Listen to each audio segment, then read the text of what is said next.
Olá pessoal, aqui quem vos fala é Thiago Gomes e hoje nós vamos falar sobre construção de um livro. Todos os livros que você conhece, seja de RPG, seja livro acadêmico, seja livro infantil, seja livro de autoajuda, eles funcionam com a seguinte estrutura. Primeiro, capa e contracapa. É a capa do seu livro. A capa nós vamos fazer por último. 2.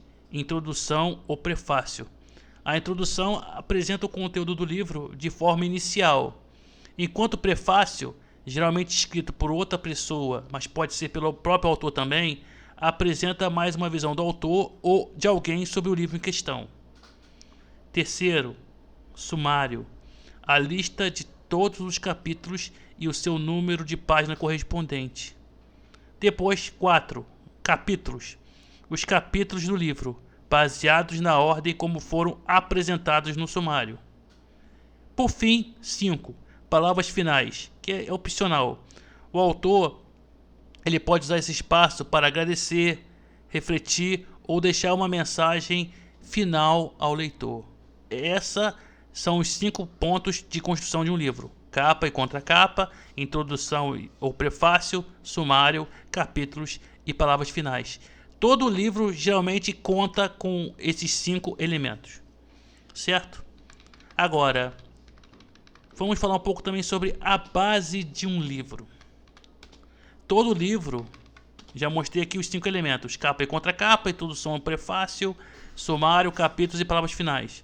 Agora, todo livro ele tem uma base, que é dividido em 3 partes: começo, meio e fim. Vamos entender essa estrutura narrativa como um trem. Um trem, quando ele parte em sua viagem, primeiro ele começa bem devagar, depois ele alcança a velocidade e vai indo, segue um fluxo, e depois no fim quando ele está chegando no destino, ele vai diminuindo a sua velocidade, certo? E o que isso tem a ver com o conceito do trem quando você vai escrever um livro? Especialmente quando se faz um romance, certo? Mas também qualquer livro tem essa mesma estrutura. Quando você for escrever um livro, você deve pensar dessa mesma forma. No começo, apresente o tema ou a história, se for um romance, de forma simples. Comece devagar. E aos poucos, você vai desenrolando a história ou o conteúdo do seu livro, certo? Dessa forma, você consegue atrair o leitor para continuar lendo seu livro. Seja simples e também seja objetivo. Não crie o que chamamos de encher linguiça. Isso faz parte dos mandamentos do escritor iniciante. Não fique achando que vai encher o livro de palavras, que é suficiente encher o livro de páginas com palavras aleatórias. Não é assim que funciona. Não preencha o seu livro com palavras apenas para prender o leitor na história. Seja sempre objetivo. Então, na metade do livro, as coisas começam a ficar realmente boas, ou seja, o trem está em movimento. E aqui já temos um outro ritmo. E você pode ser tanto mais detalhista no seu livro, como também no seu romance. Nesse passo, o trem está a todo vapor, e aqui você trabalha com o livro da maneira que for. Agora, o trem, antes de chegar ao final, ele não para de uma vez. Ele vai parando aos poucos. E é assim que você também deve fazer na parte do seu livro. Você começa devagar, depois o trem começa a entrar em movimento, entra no fluxo, e assim, à medida que vai chegando ao final, você também tem que preparar o leitor. Ele vai parando.